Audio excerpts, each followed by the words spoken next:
Estamos en una serie que hemos titulado Cristología, que es el estudio de la persona y la obra de nuestro Señor Jesucristo. Y mientras estaba por acá meditando un poco, me hacía la pregunta, ¿por qué estamos aquí? ¿Por qué estamos estudiando la Cristología? Y es que todo el cristianismo, toda la vida, todo es acerca de Jesús. Y nosotros necesitamos conocer, comprender y entender a la persona más importante. La persona más importante es Cristo. Nosotros aquí no somos importantes. Nosotros no somos el centro de la iglesia. El único importante en la iglesia y el centro de la iglesia, ¿quién es? Es Cristo. ¿Y cómo podemos alabar y adorar a Cristo como es debido? ¿Cómo podemos amarlo y conocerlo como es debido si no nos dedicamos a estudiar acerca de Él? Y esa es la razón por la que estamos en esta serie que hemos titulado Cristología. Y el tema de esta mañana es verdaderamente Dios, verdaderamente hombre. Y el domingo pasado tomamos un tiempo para meditar en la verdad bíblica de que nuestro Señor Jesucristo no solamente posee una naturaleza divina, sino que también posee una naturaleza humana. Afirmamos y creemos que en la encarnación Cristo adoptó la naturaleza humana teniendo como resultado que en una sola persona existieran dos naturalezas. Y después de estar atendiendo las verdades que claramente nos demuestran que Jesucristo es Dios, el domingo pasado estuvimos atendiendo las verdades que nos demuestran claramente su humanidad. Y el domingo pasado observamos algunos pasajes bíblicos que nos demostraron esto. Y recordarán que íbamos a ver 3 puntos. El primer punto era cómo los atributos de la humanidad de Jesús nos demostraban que Él era verdaderamente hombre. Luego estuvimos viendo cuáles fueron las razones por las que Dios tuvo que encarnarse. ¿Por qué Dios tuvo que encarnarse? ¿Por qué Él tuvo que dejar su trono? ¿Por qué siendo Dios tuvo que adoptar la naturaleza humana y venir al mundo en la persona de Jesucristo? Estuvimos viendo esto. Y el punto del día de hoy, para cerrar esta segunda parte de este tema, es cuáles son las implicaciones de recibir o rechazar esta verdad. ¿Cuál verdad? La verdad de que Jesucristo es verdaderamente Dios y verdaderamente hombre. Y por último tendremos una aplicación, pero rápidamente quiero dar un repaso. Vimos en nuestro primer punto los atributos que demostraban la humanidad de nuestro Señor Jesucristo. Filipenses 2, del 5 al 8, nos demostraba que Jesucristo, como Dios, renunció a todos sus privilegios divinos para venir al mundo y adoptar la naturaleza humana. Él era completamente hombre. Y como pudimos ver en algunos pasajes, y creo que vimos aproximadamente 10 cosas que las voy a mencionar rápidamente, que nos demostraron la humanidad de Jesús. En primer lugar, Jesús tuvo un desarrollo humano como todos nosotros. Jesús nació como todos nosotros, estuvo 9 meses en el vientre de María y naturalmente rompió fuente, nació como nacimos todos nosotros. Luego tuvo un crecimiento y un desarrollo.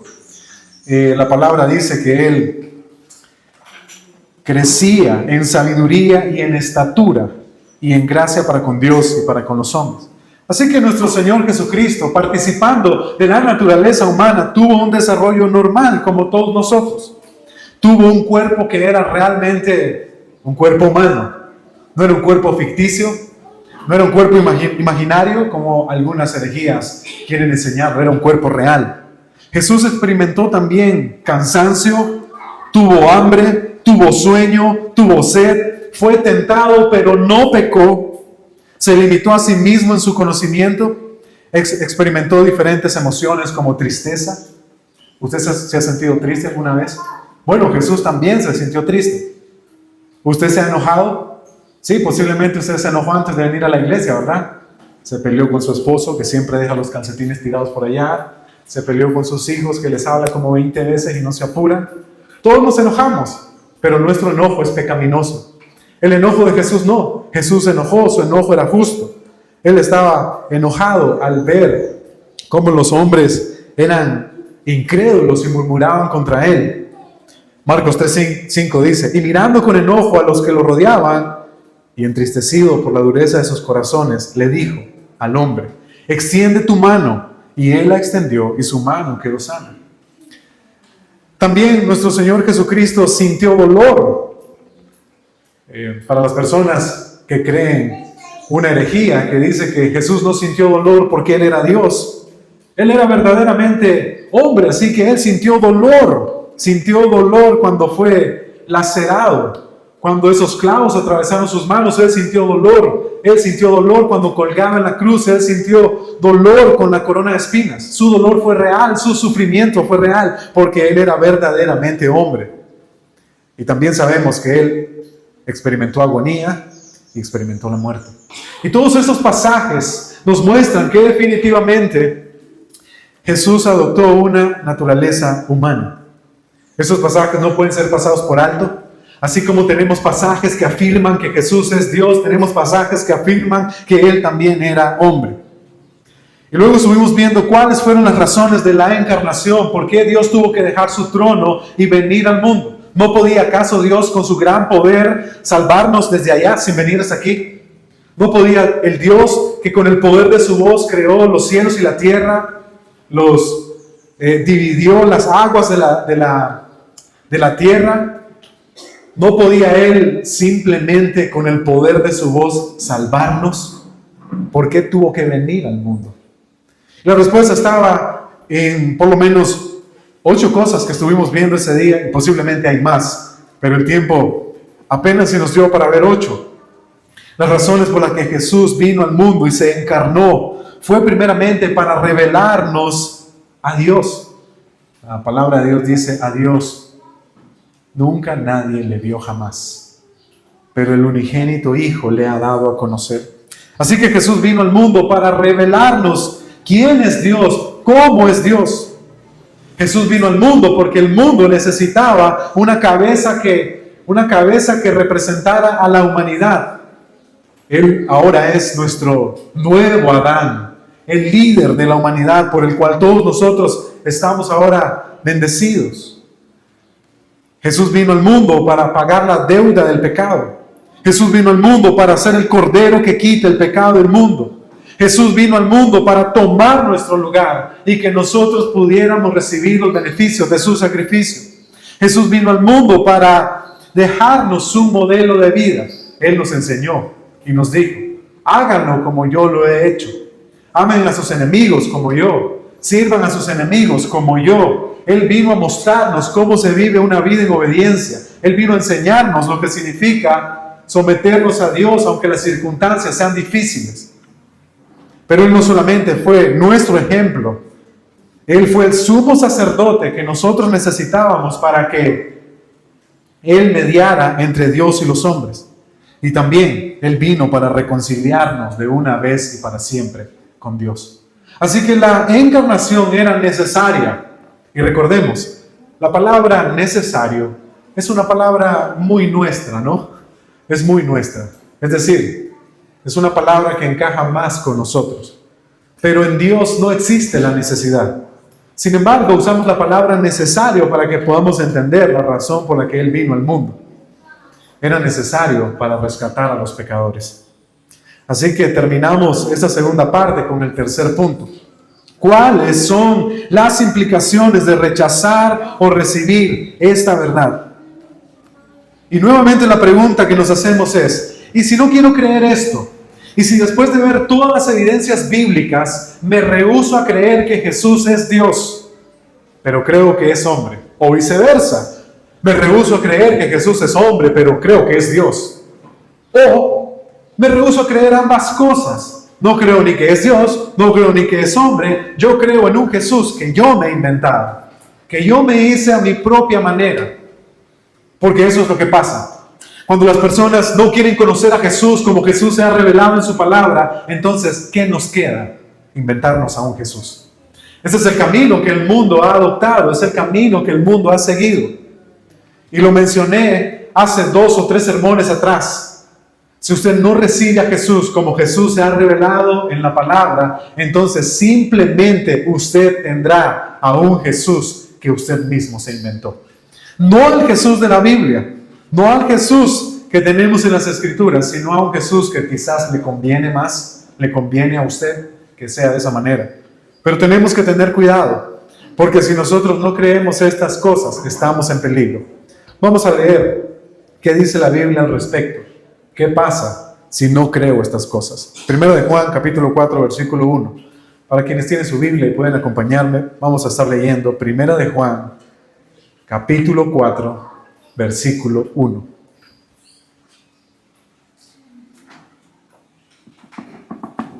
Dice así la palabra del Señor. Amados, no creáis a todo espíritu, sino probad los espíritus si son de Dios, porque muchos falsos profetas han salido por el mundo.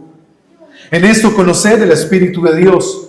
Todo espíritu que confiesa que Jesucristo ha venido en carne es de Dios.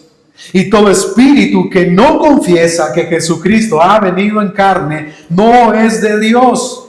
Y ese es el espíritu del anticristo, el cual vosotros habéis oído que viene y que ahora ya está en el mundo.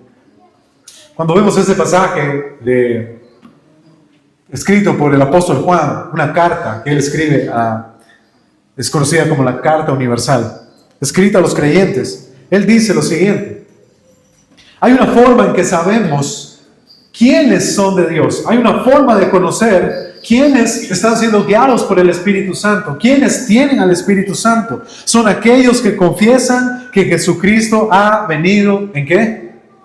¿En qué? ¿Están aquí conmigo? Él ha venido en carne. Eso significa que está diciendo que realmente Dios se encarnó. Los maestros verdaderos, ya que él menciona aquí falsos profetas que andan por ahí engañando, los maestros verdaderos son aquellos que reconocen y proclaman que Jesús es Dios encarnado y se ha manifestado en carne humana. Y todos los que tienen el Espíritu Santo reciben este testimonio, el testimonio de la verdadera naturaleza del Hijo. Ahora escúchenme bien. Satanás, él hace todos sus esfuerzos para distorsionar y que nosotros terminemos negando una de las naturalezas. Es un error negar que Jesús es Dios y creer que Jesucristo es solamente hombre. Es un error negar la humanidad de Jesús y recibir únicamente a Jesús como Dios. Es un error. Usted debe recibirlo como Él se ha revelado, completamente como Él se reveló a sí mismo. Verdaderamente Dios, verdaderamente hombre. ¿Qué dice el apóstol Juan? Este es el espíritu del anticristo. Es decir, que los que no reciben a Jesús como Él se ha revelado, realmente están en oposición a Cristo. Están en contra de Cristo. No pueden identificarse como cristianos. A quienes niegan esto, entonces son como anticristos. Ahora, esta palabra anticristo es bien interesante. Y hay muchas cosas que giran en torno a esto. Pero para dar una definición breve y entendible, anticristo es cualquier persona que niega que Jesús es el Cristo y por ende se opone a toda la doctrina cristiana, principalmente a estas doctrinas que son fundamentales. Y en las epístolas de Juan, el término se refiere a aquellos que están negando esta verdad de que el Hijo ha venido en carne. Y esto es muy peligroso, muy peligroso. Y nosotros no deberíamos de estar del lado que rechazan esto. Nosotros debemos de estar del lado que recibimos todo el testimonio de la palabra de Dios. Porque resulta que aquellos que rechazan esto no solamente son anticristo, también han caído en muchas herejías. Herejías. ¿Alguien sabe qué es una herejía? Una herejía se refiere a cualquier enseñanza o creencia que contradice las verdades esenciales de la fe cristiana, tal como se enseñan en la Biblia y como se entienden por la ortodoxia cristiana. Y a lo largo de la historia, la iglesia ha tenido que enfrentar de manera firme y valiente muchos errores en torno a la naturaleza de Cristo. Y déjenme decirles que la iglesia de hoy todavía debe continuar luchando contra los errores que se levantan en torno a la encarnación de Cristo. Y quiero mencionarles 7 herejías de las cuales nosotros los cristianos debemos cuidarnos. Y muy posible, quizás mientras las leo, algunos de ustedes hayan estado abrazando una herejía y necesiten reconsiderar sus creencias acerca de Jesús y arrepentirse. Una de las herejías que han surgido en torno a la encarnación de Cristo es una llamada docetismo. El docetismo surgió en el siglo I y en el siglo II. Y esta enseñanza propone que Jesús solo parecía tener un cuerpo humano y que su sufrimiento y su muerte en la cruz fueron aparentes, pero no reales. ¿Es eso lo que enseña la Biblia? Escúchenme, ¿es eso lo que enseña la Biblia? No lo sabe, ¿verdad? El docetismo enseña que Jesús solo parecía tener un cuerpo humano y que su sufrimiento y su muerte en la cruz fueron aparentes, pero no reales. Ahora yo les pregunto, ¿por qué la muerte de Jesús fue real? ¿Por qué la muerte de Jesús fue real? Porque la Biblia claramente enseña que Él era un hombre y que tenía un cuerpo humano. Pero esta es una herejía y surgió en el siglo I y fue una de las primeras herejías que la iglesia primitiva tuvo que enfrentar. Porque la pregunta aquí es, si Jesús realmente no tenía un cuerpo humano y su muerte era solo un show, entonces, ¿qué estamos haciendo aquí esta mañana? ¿Qué estamos haciendo aquí esta mañana? Nada. Aún estaríamos en nuestros pecados, estaríamos perdidos. Pero su muerte fue real. Y esta herejía fue condenada por los padres de la iglesia, como Ignacio de Antioquía. Otra herejía surgió y es el ebionismo. El ebionismo surgió también en el siglo I y en el siglo II. Y sostenía que Jesús era un hombre común, adoptado por Dios en su bautismo, y negaba su divinidad preexistente. Esta herejía fue rechazada por la iglesia primitiva y especialmente por Ireneo y Orígenes. Yo les hago una pregunta. ¿Jesús fue adoptado por Dios? ¿Jesús se bautizó, sí o no? Sí, ¿verdad? ¿Ven cómo hay ahí medias verdades, no? Hay medias verdades mezcladas porque sí, Jesús sí se bautizó, pero su bautismo no era para que Dios lo adoptara, porque Jesús es el unigénito de Dios. Ahora, esto también niega que Jesús sea preexistente. Lo que también está diciendo es que niega la divinidad de Jesús. Ebionismo. Escuche bien. Quizás usted está creyendo el docetismo, o quizás usted está creyendo el ebionismo. Aquí tenemos una más, el arrianismo. El arrianismo, el principal maestro de esta enseñanza fue un hombre llamado Arrio, y de ahí el nombre arrianismo. Este hombre era un presbítero de Alejandría, o sea, era un hombre que profesaba ser cristiano y que servía en la iglesia cristiana. Y este enseñaba que el Hijo fue creado por el Padre y por lo tanto no es coeterno ni consustancial con el Padre. Esta herejía surgió en el 318 después de Cristo y fue condenado por el Concilio de Nicea en el 325 después de Cristo. Y luego fue reafirmado en el Concilio de Constantinopla. Ahora, ¿ustedes sabían que los testigos de Jehová son arrianistas? ¿Ustedes sabían que los testigos de Jehová son arrianistas? Es decir, ellos practican la herejía del arrianismo.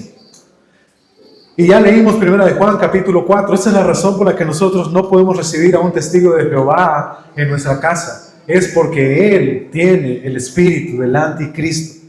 Ellos enseñan que Jesús fue creado por el Padre y que por lo tanto Jesús es un hombre que no es coeterno ni consustancial con el Padre.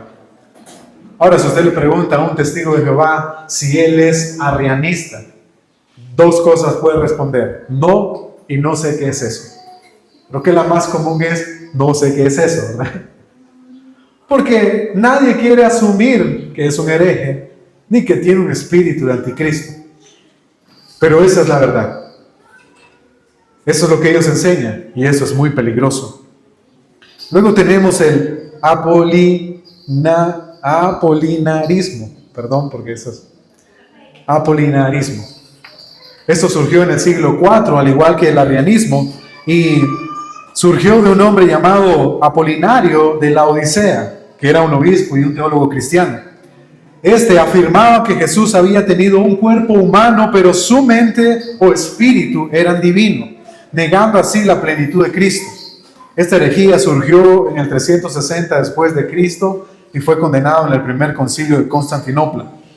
Escuche lo que este hombre decía: Jesús sí tenía un cuerpo humano, pero lo único que era divino era su mente y su espíritu, el resto no era divino. Eso contradice Colosenses, que enseña que toda la plenitud de la deidad está ¿en quién? En Cristo. Toda la plenitud de la deidad está en Cristo. Todo lo que Dios es está en Cristo. Así que este apolinarismo es una herejía y fue condenado.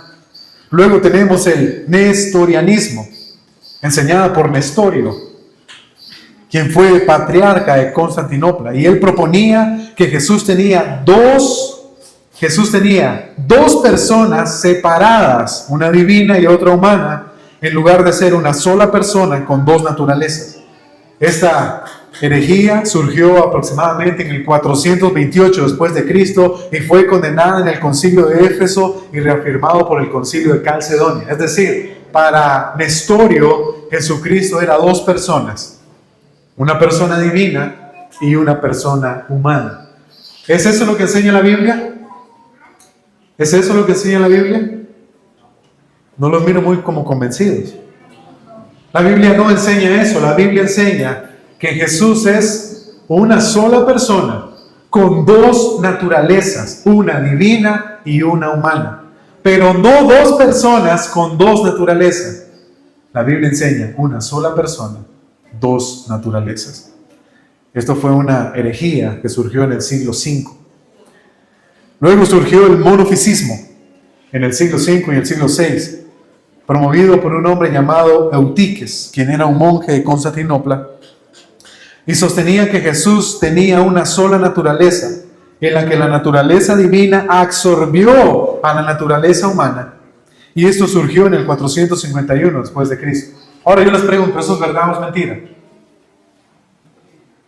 ¿Ven por qué es tan importante estudiar, hermanos?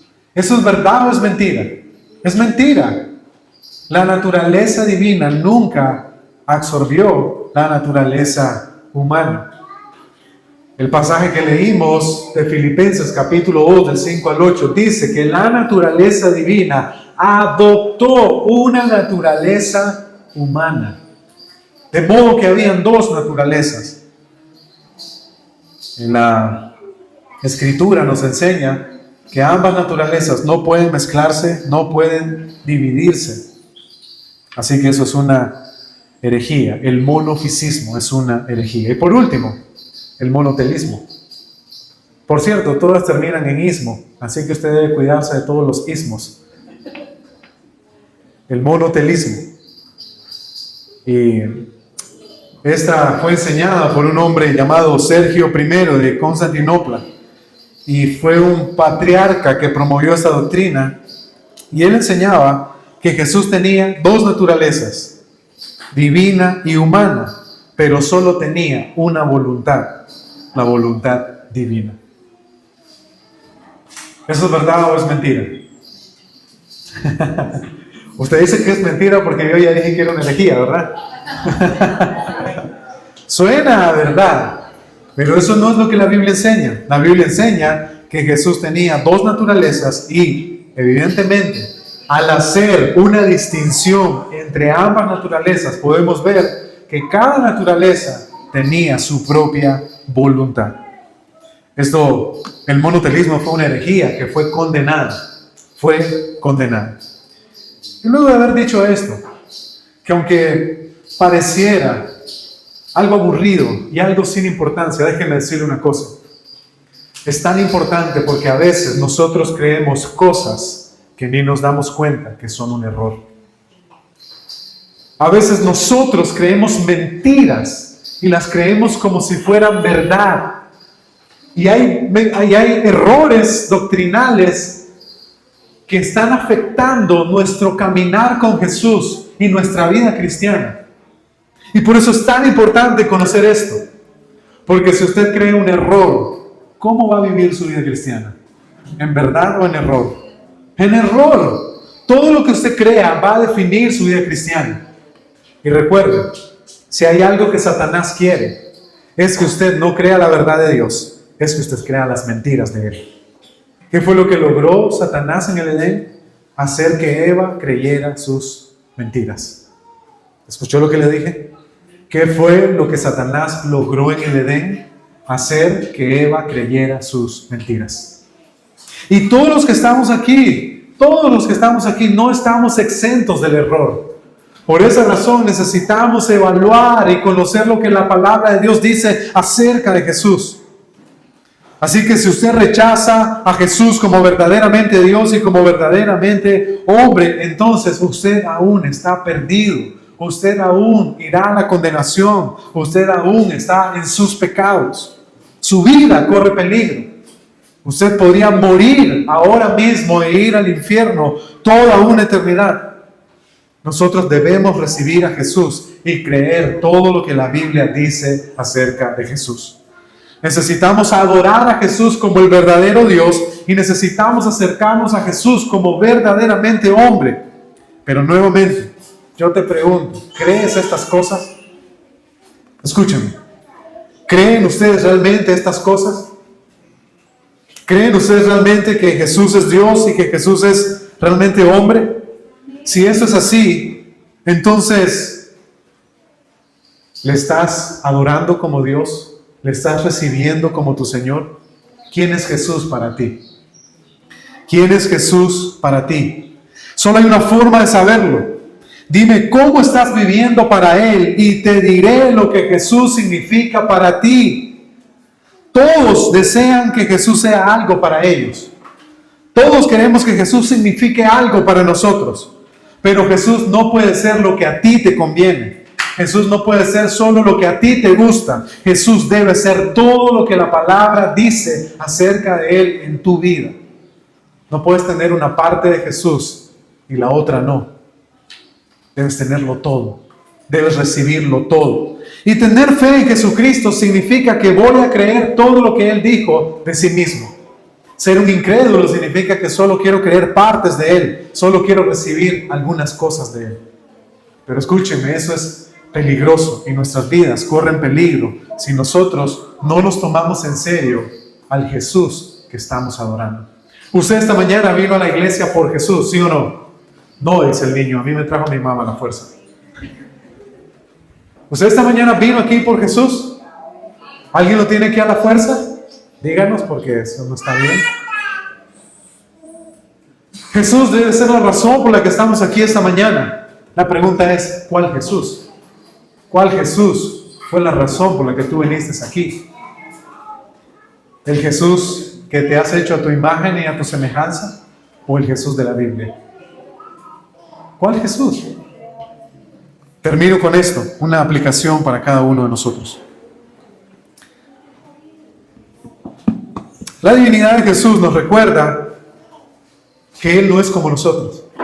Es bonito ese canto, aunque pues quien lo canta ya se ha desviado mucho de la fe y podríamos decir que ya está rayando la herejía y ha apostatado de la fe. Pero es hermoso ese canto, esa canción que dice, no es como yo, aunque se haya hecho hombre, no es como yo.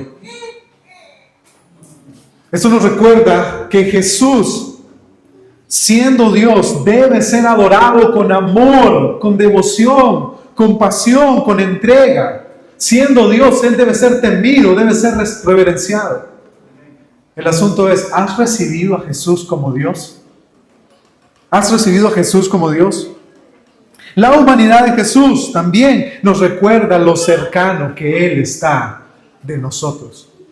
La humanidad de Jesús nos recuerda lo cercano que Él está de nosotros. A veces escucho a los cristianos decir, me siento solo. Me siento solo, digo yo. ¿Y Jesús? y Jesús. Si creyéramos más lo que hemos estado aprendiendo estos últimos domingos, usted nunca se sentiría solo. Porque esa fue la razón por la que el Hijo de Dios se encarnó, para estar con nosotros hasta el último día del mundo. Para estar con nosotros.